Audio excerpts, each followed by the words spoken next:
Oregon fans? What is going on? How we doing? It is Thursday, October 6th. Thank you guys for tuning in to another episode of the Ducks Dish podcast. Just in case you happen to be new around these parts, I'm your host, Max Torres, publisher and lead editor of Ducks Digest, covering the Oregon Ducks for Fan Nation over on the Sports Illustrated Network. We got a big episode for you guys today. Oregon is going to be heading to the desert to play the Arizona Wildcats, and joining me for today's episode is Graham Metzker to preview this big-time game for Oregon. Graham, how we doing? I'm doing good, Max. It's another week where we have Pac-12 after dark, so I can't be bad. Yeah, I mean, I don't know if Oregon wants to necessarily be in the Pac-12 after dark back-to-back weeks.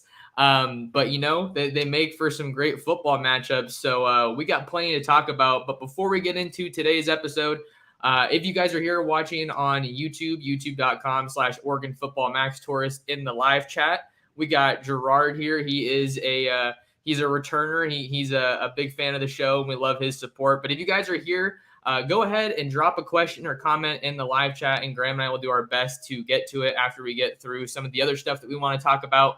And also just wanted to plug some of the other episodes. It's been a busy week for the Ducks Dish podcast. I think we've gone Sunday, Monday, Tuesday, Wednesday, and then today, Thursday. So was really happy to hop back into some recruiting talk last night.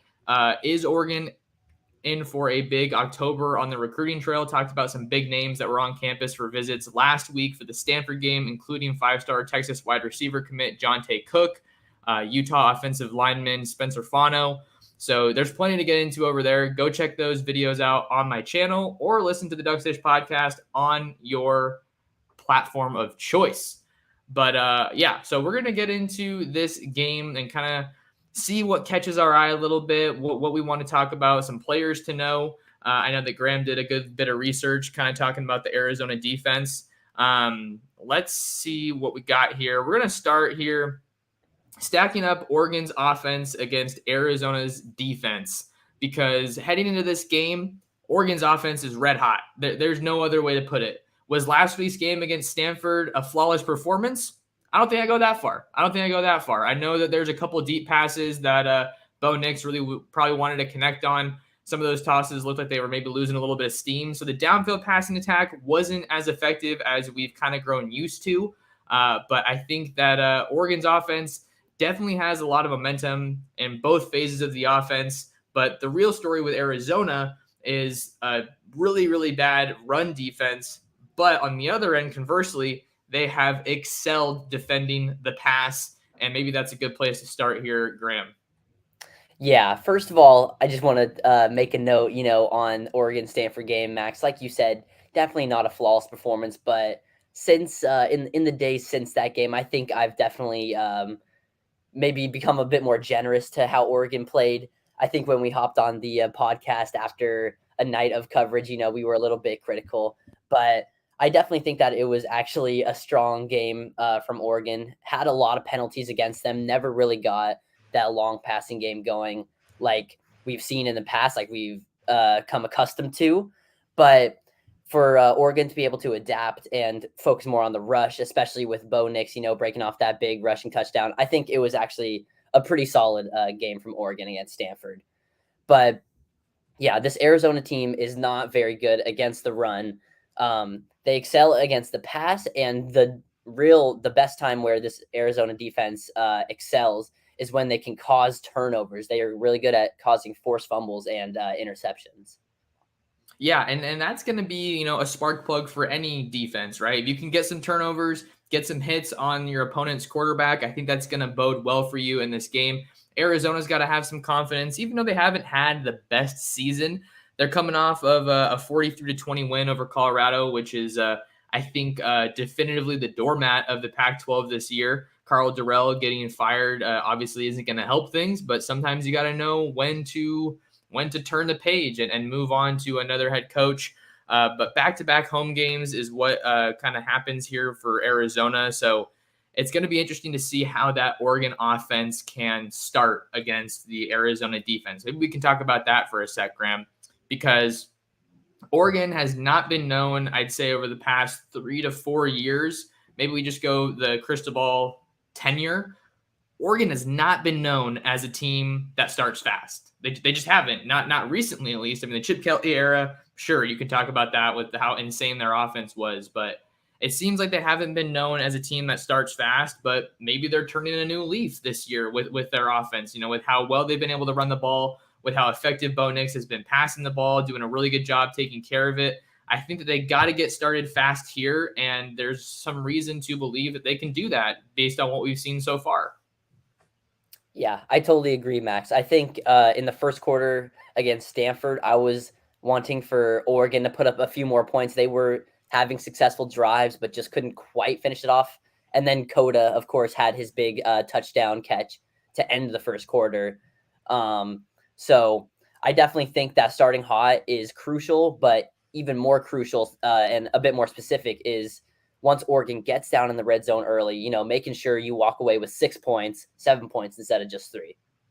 Yeah, the red zone efficiency has been a little bit of a concern for Oregon these past couple weeks, which is so interesting because you drive the length of a field, you rip off some huge plays, and you're supposed to use that momentum. All right, let's cap this drive off and just take care of business. But I think we saw a little bit of questionable play calling from Kenny Dillingham in that Washington State game that had a lot of people kind of scratching their heads. But the red zone effectiveness hasn't totally been there for Oregon. So maybe they've been a little bit in that sense, maybe they've been a little bit reliant on the explosive plays, which is kind of funny to think about when you consider that last year they didn't really have too many explosive plays, at least through the air.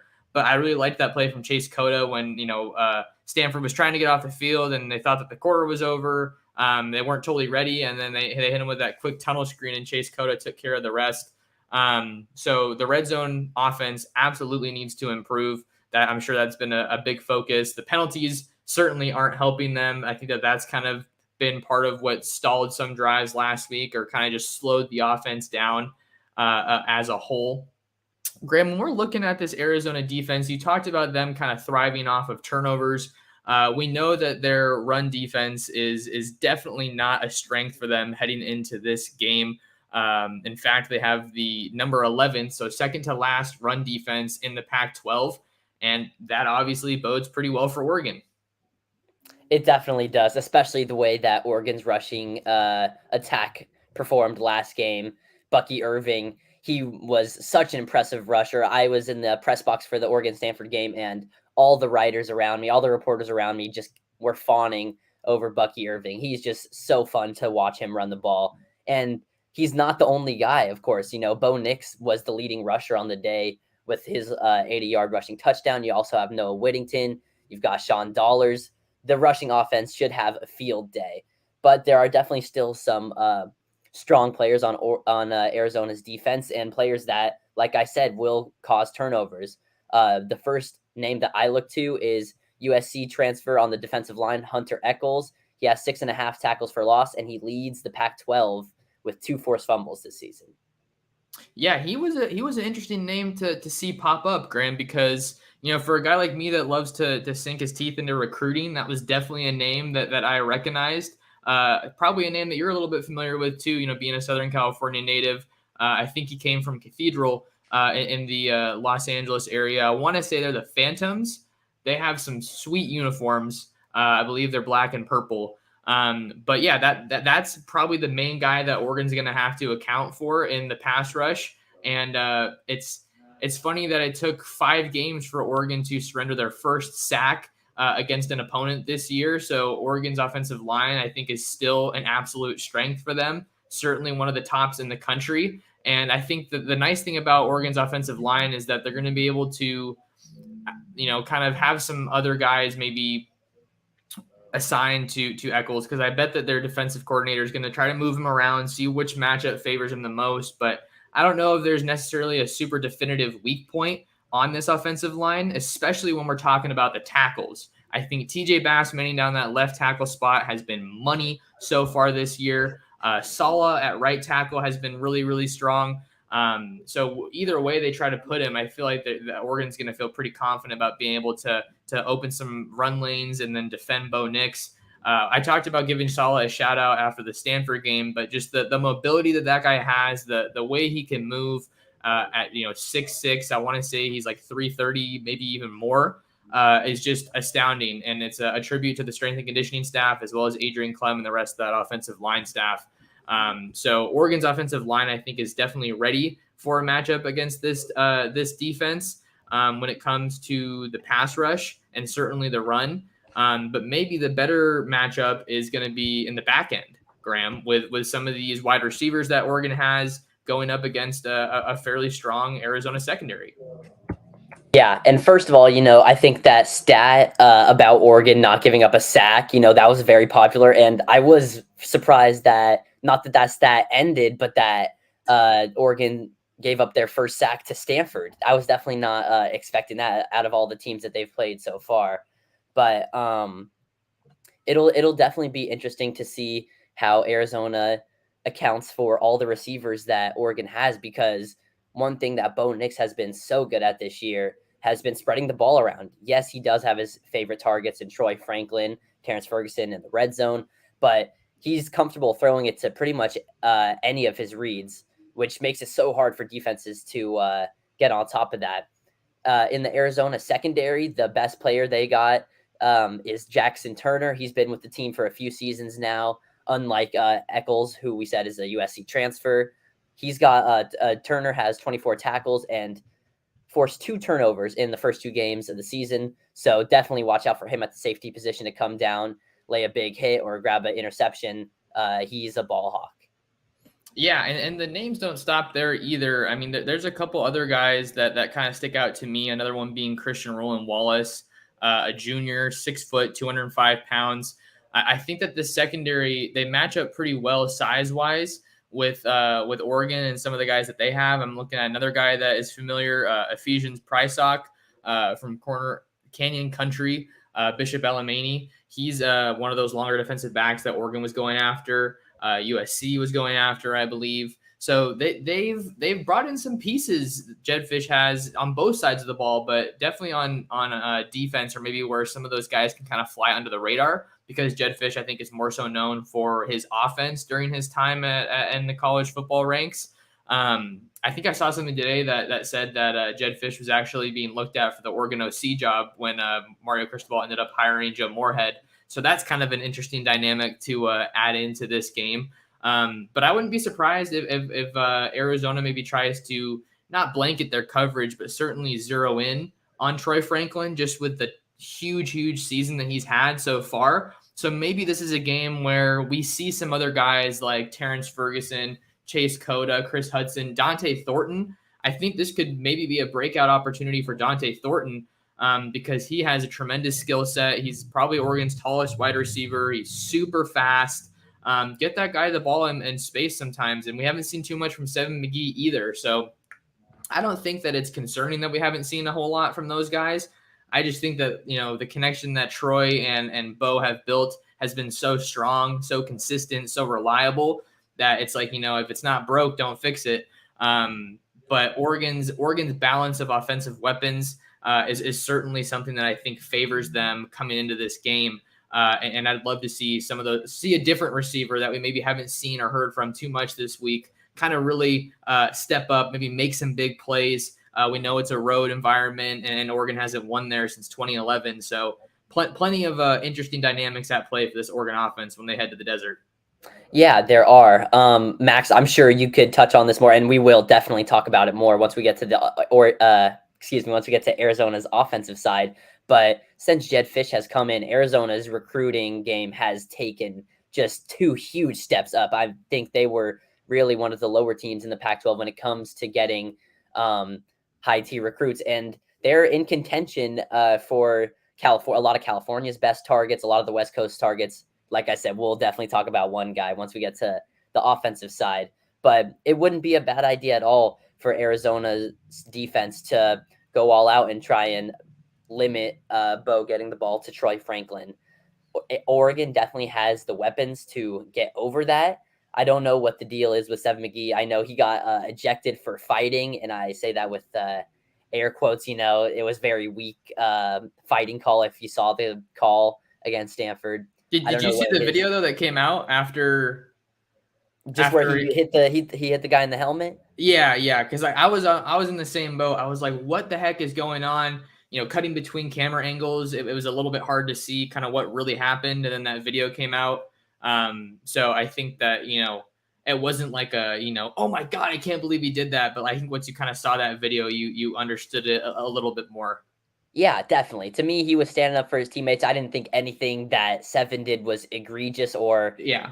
what other players were doing the same thing. Just he's the one that got called for it. It happens.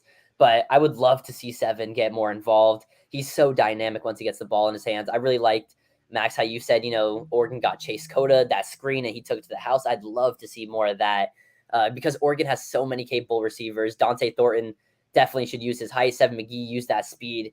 Work to your strengths, Oregon offense. Yeah, so there's a couple more points I just want to get to here, a little bit more focused on the ground attack because that has been such a strength for Oregon.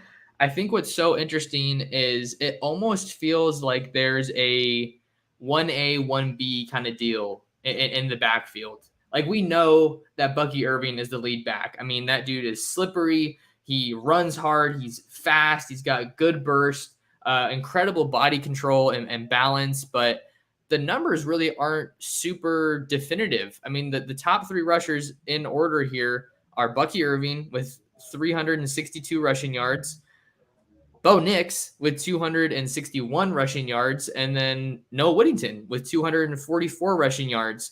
But what's so interesting is that Bucky and Noah almost have the same number of carries.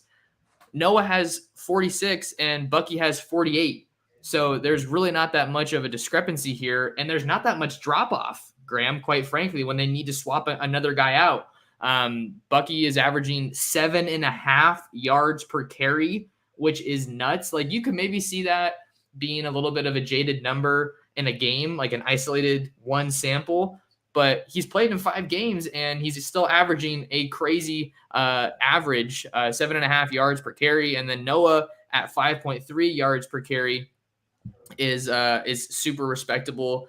But then on top of that, as you continue to kind of dig into this Oregon rushing attack, Bo Nix has been running all season. All right. He's been running all season, but a lot of that has been really, really close to the goal line or in the red zone. But it seems like Kenny Dillingham is opening up a little bit of a new dimension, just giving Bo that freedom to use his legs, maybe a little bit more design runs or some more read options. So I think that he's been effective towards the goal line, but I think that he's getting more comfortable. We're seeing a little bit more versatility, improvising, and that's why we're seeing, this huge uptick in Bo's numbers on the ground. Yeah, you know what, Max? It's the best problem to have if you're Coach Lachlan, if you're Coach Dillingham, if you're Coach Clem. It's the best problem to have because you have so many capable rushers.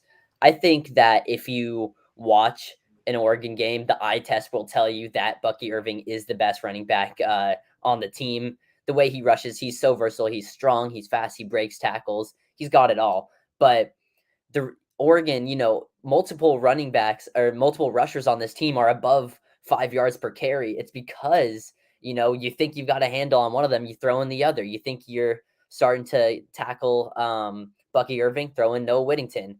And once you go down, Oregon just has so many different backs for so many different situations. You talked about on Saturday, Jordan James has kind of been the guy to punch it in on the red zone if you're looking to the running back and not to Bo Nix. Oregon has so many options. You got Sean Dollars who can go in and give you a good he scored series. a touchdown last week. Exactly. So, like I said, it's the best problem to have. And it really speaks to how versatile this Oregon offense is and how hard it's going to be to stop. Yeah, they're just capable of attacking you in so many different ways, and it's really fun to watch. Honestly, it's just super fun to watch. But seeing which element of the offense or elements of the offense travel is kind of one of the things that I'm going to be focused on because I think defense travels, right? That's kind of a saying, and I feel like to a degree the run game travels a little bit more consistently. But seeing how Bo Nix and the rest of that passing game can settle in a hostile environment somewhere they haven't. Bo's never been to Arizona, so that'll be a whole new element. But I feel like seeing how the passing game can settle in is going to go a long way in telling us, how effective Oregon's offense can be, and if Arizona has a shot at maybe making them one-dimensional. because I'm trying to think of, how do you attack this Oregon offense? Maybe that's a little bit what you try to do. Take away the run a little bit and make them beat you through the air. But that worked last year against Anthony Brown and with the play calling that we saw from Oregon. But if you do take away the run game, I mean, Bo's had games this year, I want to say, where he's thrown like 30 plus passes. I don't think that's what you want to do, but maybe Oregon ends up doing that if Arizona is able to stop the run. Yeah, Bo, I believe it was against Washington State. He set a single game record for Oregon for most completions in the game. He beat both Herbert and Mariota's record. So, like I said, so versatile for the offense. And, you were saying, Max, Bo Nix has never been to Arizona.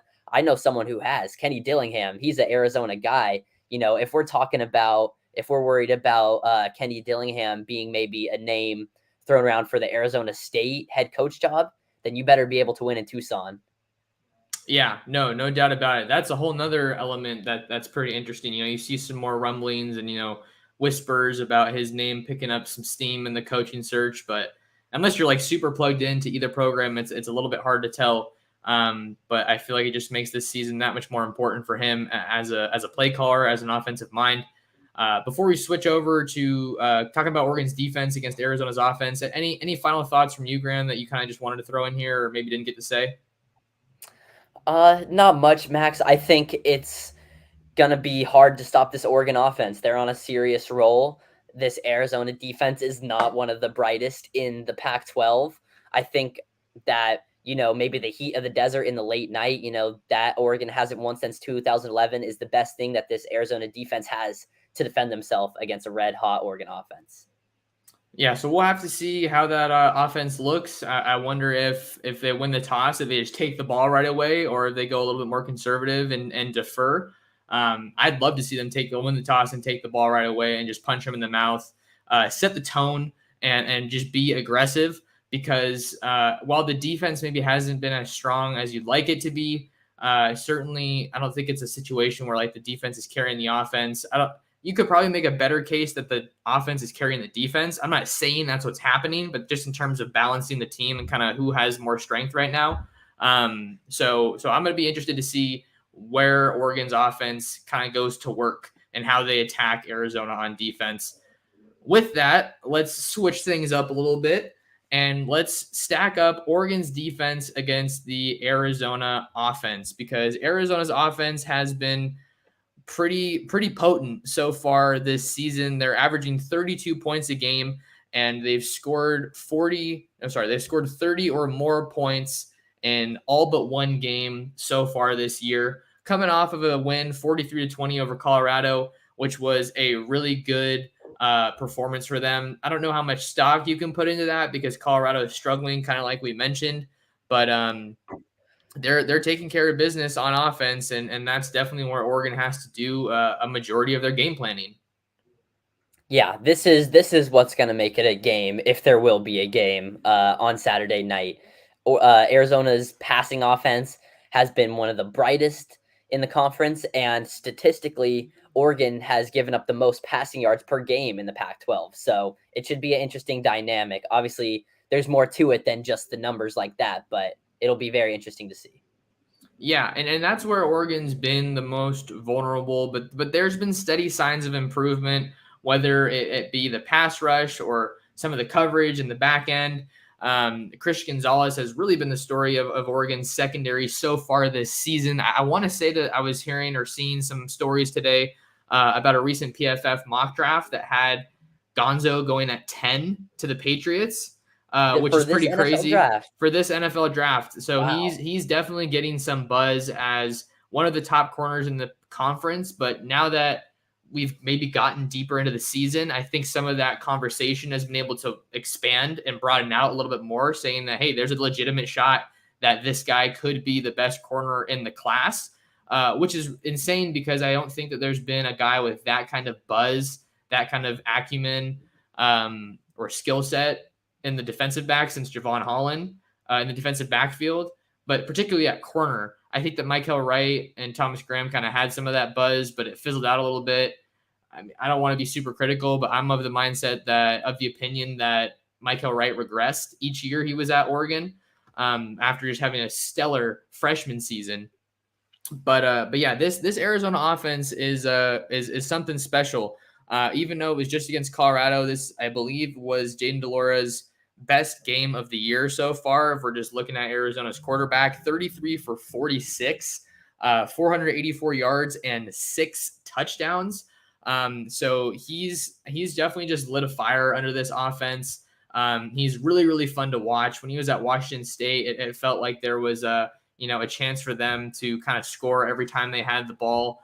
The running game hasn't been, I think, where Arizona wants it to be. That said, they are coming to this game with some momentum on the ground. 178 yards last week, led by Michael Wiley. He's kind of their lead back right now, but maybe we can focus a little bit more on de Laura and then some of the passing options that he has, whether it be wide receiver or tight end, because Dan Lanning wasted no time earlier this week saying, hey, I think this might be one of the best groups of wideouts that we faced this year, which is such a shocking coincidence because Oregon lost out on Tetairoa McMillan, the star freshman, highest rated recruit in program history for Arizona.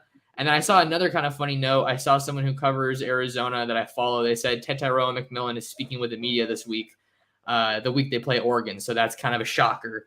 So I thought that was kind of funny.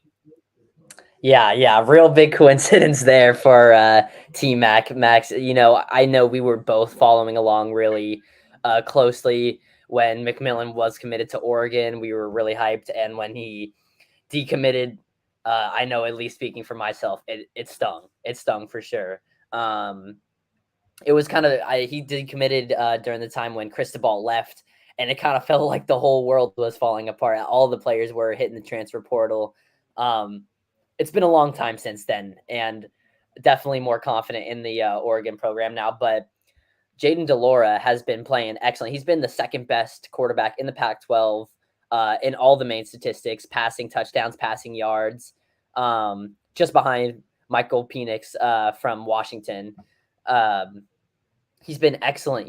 He started at Washington State, where they kind of have that air raid kind of reputation, and he brought it right down to the desert. He threw 6 touchdowns last week. He does have 6 interceptions, which is a good amount more than some of the other top quarterbacks, but he can really sling it, and he's got some excellent receivers.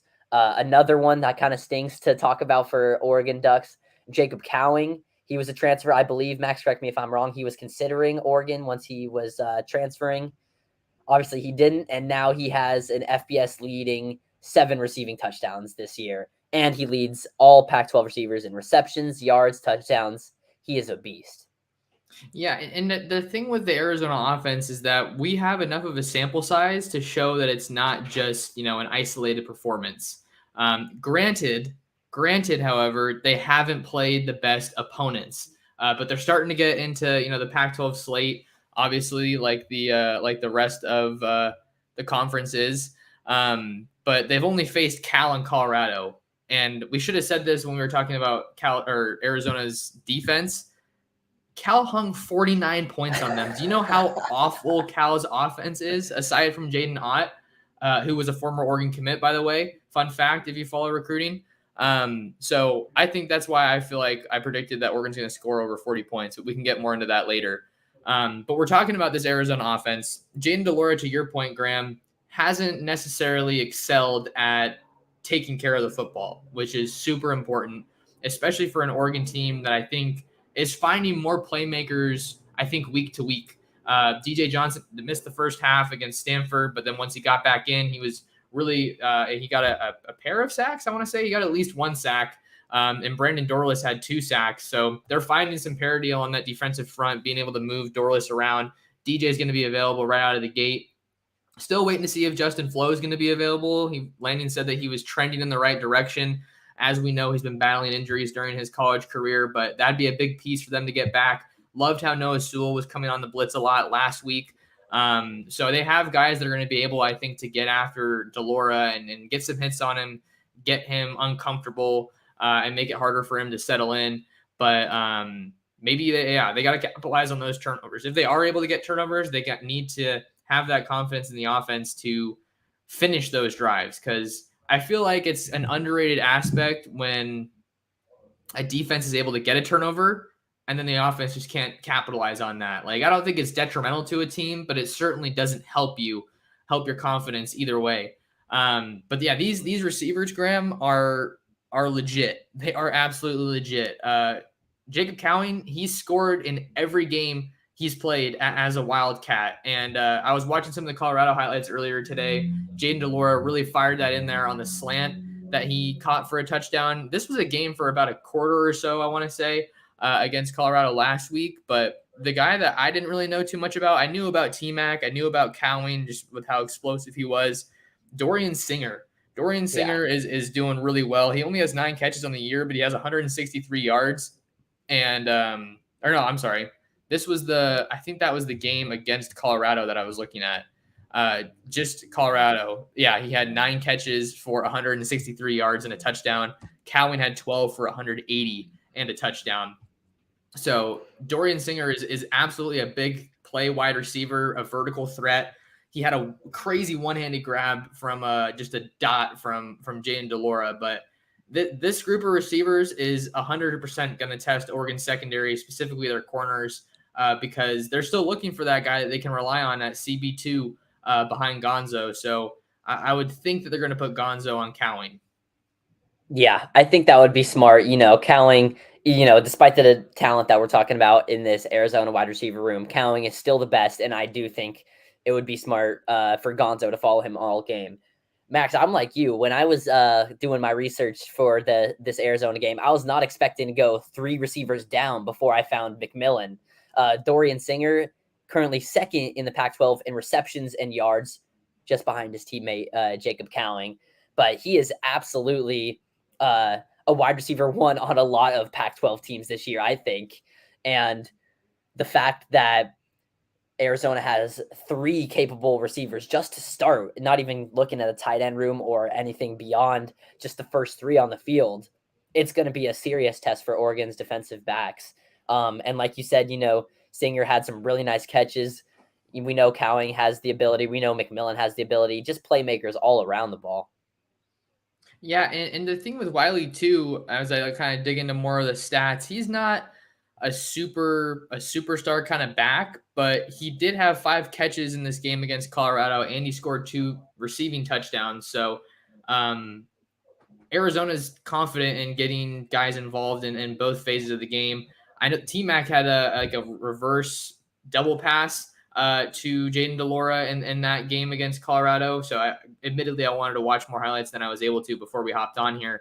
But it just goes to show you that Arizona's offense can do a lot of different things. I know they had a tight end, McLaughlin, I think is his name. He had a hurdle after an impressive catch and run. So this isn't a offense that Oregon can take lightly.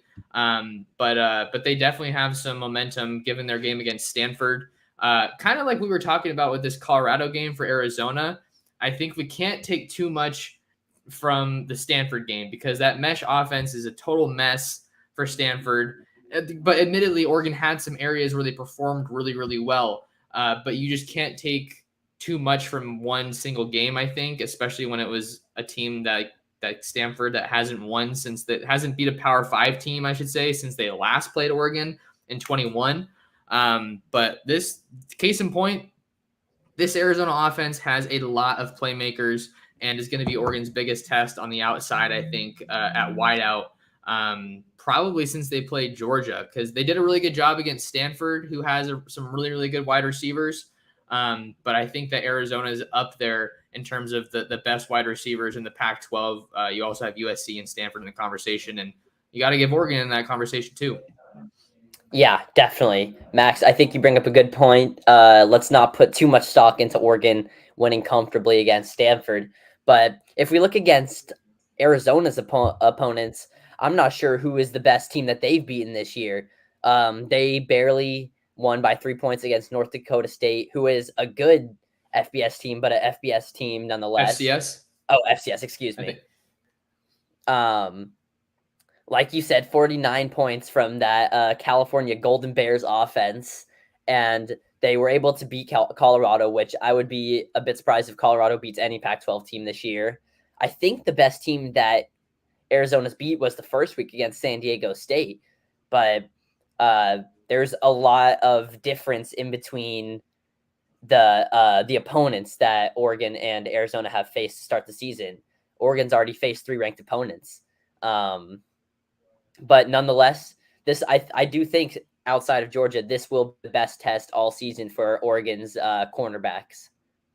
Yeah, so it's kind of I was reading something I think that our guy Mark wrote. He was saying that the secondary, the corners are still kind of looking for that prove it game. I think like this would be a heck of a statement game if Oregon's cornerbacks can come in here and just absolutely clamp up the Arizona wide receivers on the road. It's definitely going to be a game that can have long lasting effects. And a game that you really want to win because Oregon has their bye week next week before UCLA comes to town, who's playing some awesome football. But we can get in a little bit more to the kind of the bigger picture. But anything else to add here on Oregon's defense and Arizona's offense? Max, it just feels like you have to be so careful with this Arizona offense. One game that always sticks out in my mind as a Oregon fan was 2019 Oregon versus ASU when they went down to Tempe and lost. I think about Jaden Daniels and Brandon Ayuk, your guy on the Niners, Yes, sir. just going crazy with that long ball all game against the Ducks. And if Oregon were to lose against a team that they shouldn't lose against, I think it's this game. And I think that's the way we know that deep ball, it has bad memories for me. I have nightmares when I think about Jaden Daniels in that ASU game. And so I just don't want any repeat of that. And I think there's a potential here with this Arizona offense. Yeah, and we know that Gonzo's super fast. I mean, for a guy that's 6'2", he is pretty blazing. I think he was on Bruce Feldman's freaks list. I can't remember where, but I think he was on there. And I love the demeanor that he plays with. He's a quiet guy in the pressers, doesn't say too much. But Oregon does have some speed. If they wanted to bring in Jaleel Florence, I think that's someone who could potentially have a game here. I'm just going to be interested to see how that cornerback rotation shakes out because Jaleel Florence has played 4 games, and once he plays that 5th, that red shirt's burned. But I think with the way that things have shaken out so far, I wouldn't be too surprised to see him burn his red shirt because they need the help. But big games, prove it games, I think, for Dante Manning and Triquez Bridges as well. Maybe we'll see Triquez Bridges against Tetairoa McMillan. But to Florence's credit, he's a little bit of a longer defensive back, even though he is super fast. But that's kind of what we have to say on the Oregon defense against the Arizona offense. We're going to go ahead and step away, take a quick break for those of you listening to us on podcast. And we'll be back with more Oregon versus Arizona preview after this.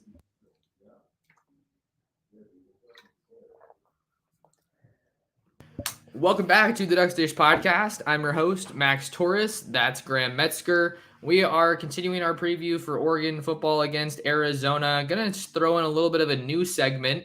We're talking our keys to the game against Arizona. And I think after this, we're going to hopefully get to some questions. So if you guys have a question, go ahead and throw it in the live chat. Super chats are also encouraged if you wanted to support the channel. But let's talk keys to the game here, Graham. I think for me, anytime you go into a road environment, regardless of the reputation that it has or doesn't have, especially for Oregon, since they haven't won here since 2011, granted, they don't play this team every year, you got to start hot as an offense. If you can start quick as an offense, I think that will just get the confidence going right away, deliver that opening punch or respond. If Arizona can score quick, I think it's equally important to be able to say, all right, you want to make this a shootout? Well, we're ready for it. And our offense is going to be able to step up and respond. I feel like a fast start from the offense is absolutely crucial. I really like that key, Max. When you say shootout, I definitely think that Oregon's offense has the ability to win a shootout. We saw it up in Pullman a few weeks ago, where they got that gritty win in the 4th quarter where they just ended up taking the lead right at the end there. I hope that Oregon does not have to go into a shootout with this Arizona team. And that brings me into my key to victory, which is don't shoot yourself in the foot. Gotta limit the penalties this game, especially on the offensive line. I was really surprised to see the veterans on Oregon's offensive line. We've given them so much credit, but they did have a lot of penalties called against them in that Stanford game. I think if Oregon can get out of their own way, this shouldn't be a game to start. And like you said, Max, they can get out, start hot, and never give Arizona a chance to be in this game. Yeah, no, get kind of not shooting your foot and not, getting out of your own way is definitely a good key for Oregon. Seeing that they had a season high 14 penalties for 135 yards last week against Stanford. And it's so crazy, Graham. You can tell me if you agree or disagree here. I feel like shooting yourself in the foot has honestly been trait of Oregon football for a long time. I think Mario Cristobal definitely hammered it out a little bit and got them to clean some things up. But it feels like, after following this team and covering them for a while, whether it's offense or defense, it feels like it can really show up. Which is too bad, because I think that's one of the separators between a good and great team.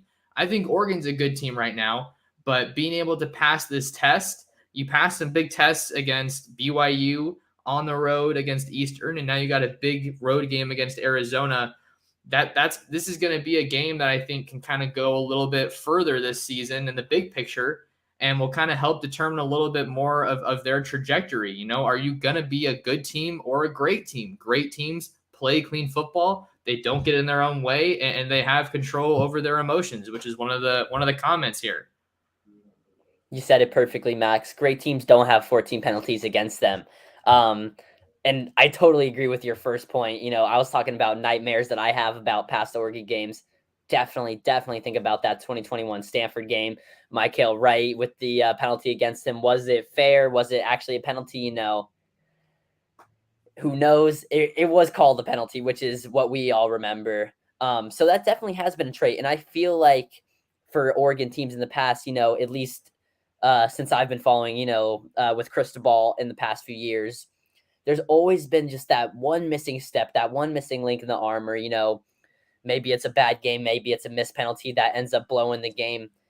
It feels like it's not going to come this year for Dan Lanning's Oregon. That's the way I feel. At least I think this week will be a big step in making me feel more confident in that prediction. But it feels like this is an Oregon team that's a little bit more solid. So are you saying that there's maybe not going to be a game that comes where it's like, they kind of get caught up? I was just trying to clarify what you were saying. Yeah, I'm going to knock on wood as I say that again, but it does seem like this Oregon team is maybe a little bit less prone to mistakes, and definitely more prone to cleaning up their own mistakes, like we saw in that Washington State game. Sure. Okay, I see what you mean. Yeah, and I think that, if this does become a shootout, we can look back at that Washington State game as a reason to be confident that Oregon can hang in there if that ends up happening ultimately. Okay, so we've talked about a couple here. We've talked about a fast start to the offense. That's kind of more general. Not shooting yourself in the foot. That goes for both ways, particularly on the penalty front. Lanning was talking this week about, or maybe it wasn't Lanning.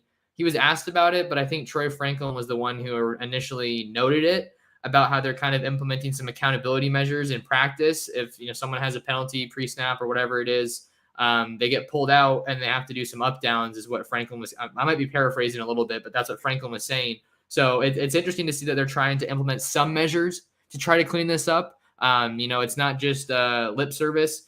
Lanning is saying that, it's not something that we're going to just, stand by and, let it affect us. We're going to go to work addressing it. And maybe that's another thing that we can kind of talk about, just like a broad takeaway of one of the differences that we're seeing between this Oregon team, past and present, is it seems like even though they're not playing perfect football, they're not playing flawless football, I think they're doing a good job of identifying what went wrong the week before, some of their shortcomings, and ultimately addressing it on a week-by-week basis, which I think is great to see, because we're seeing some adjustments, even in-game, Graham. We're seeing some adjustments that we just flat out didn't see last year, a la 2 carbon copy games against Utah that were just horrendous.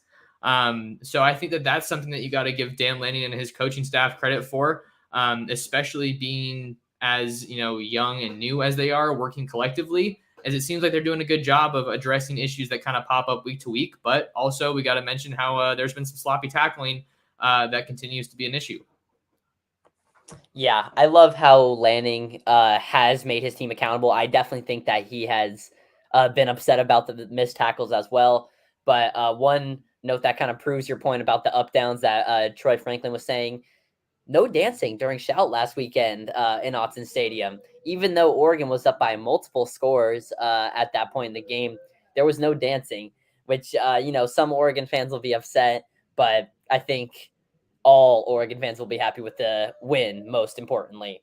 But one thing that I have noticed, it's hard to tell from the outside looking in, but it really feels like this locker room is a much better place to be than it has been in past years. We saw a lot of guys transfer, and we even saw a few guys transfer before Cristobal left last year. I think of Micah Pittman and, the way that he has kind of acted since or spoke about Oregon since he left.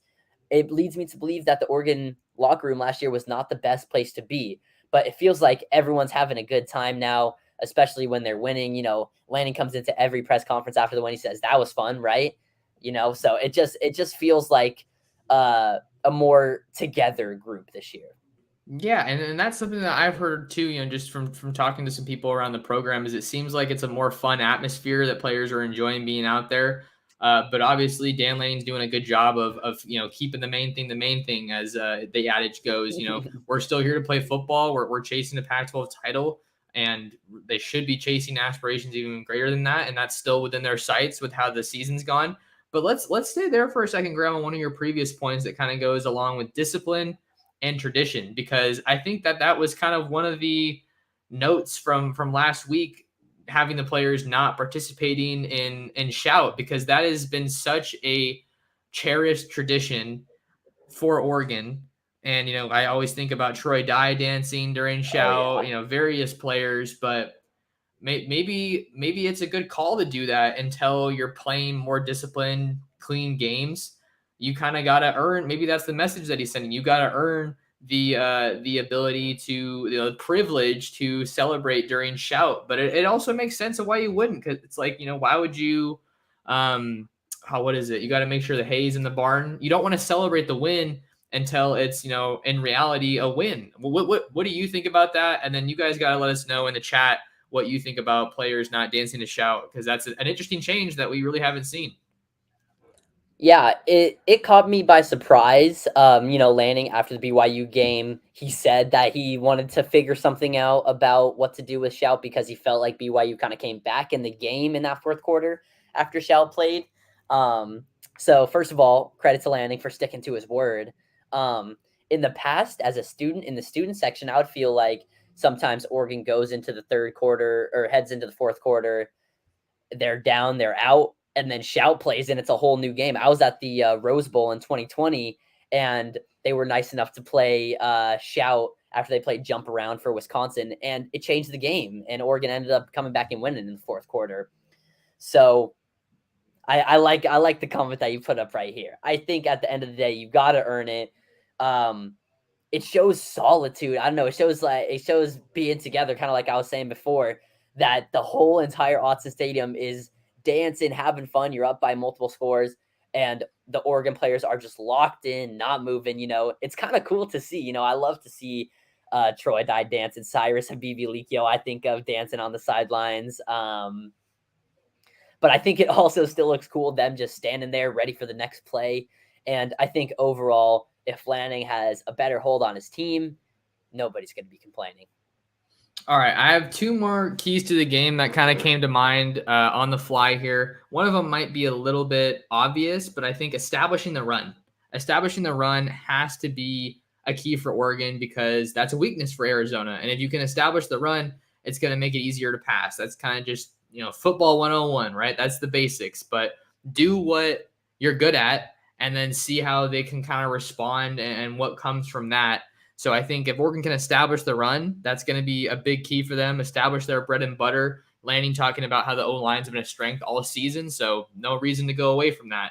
But the other one that is maybe a little bit more important, I think, or less obvious, you got to limit the big plays on defense, because that's really where Arizona has found a lot of their success this year, is in those explosive plays. We talked about the playmakers, the T-Macs, the Cowings, the Dorian Singers.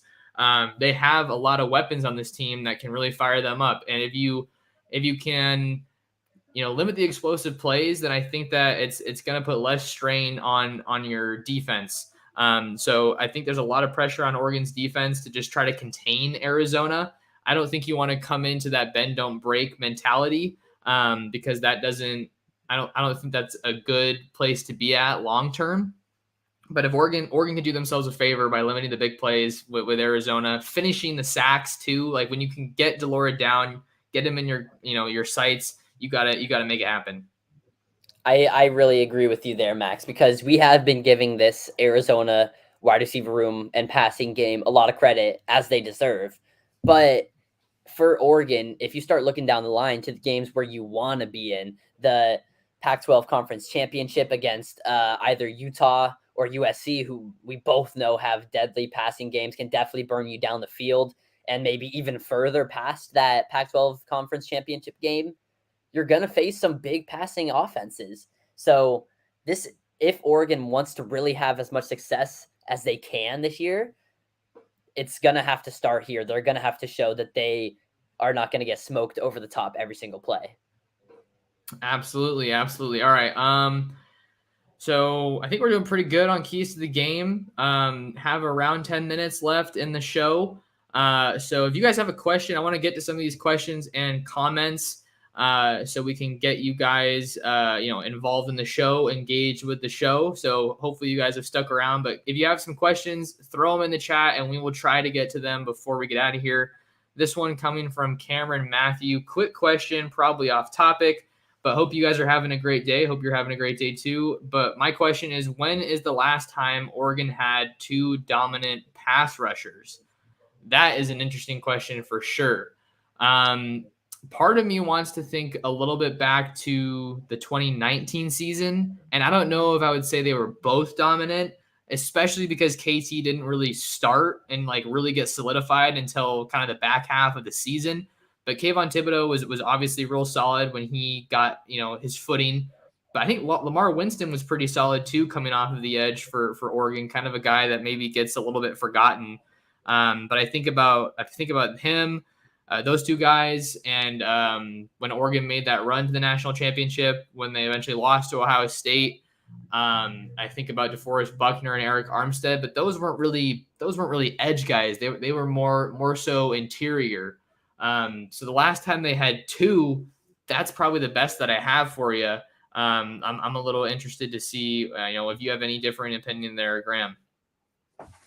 I think the first place that I was also heading, Max, was DeForest Buckner and Eric Armstead.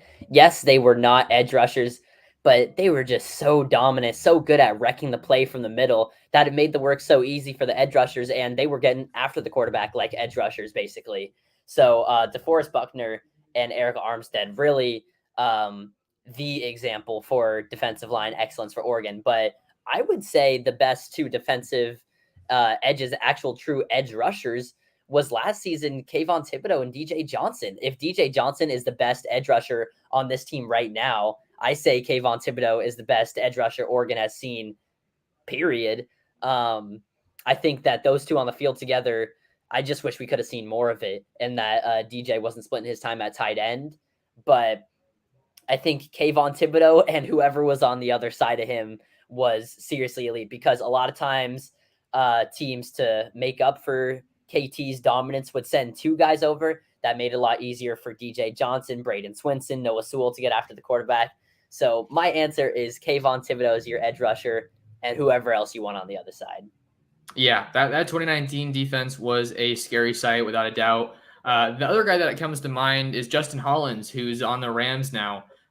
He was definitely one of the better guys that they had from a pass rushing standpoint. He finished his Oregon career with 13 sacks, and he had 6.5 his senior year in 2018.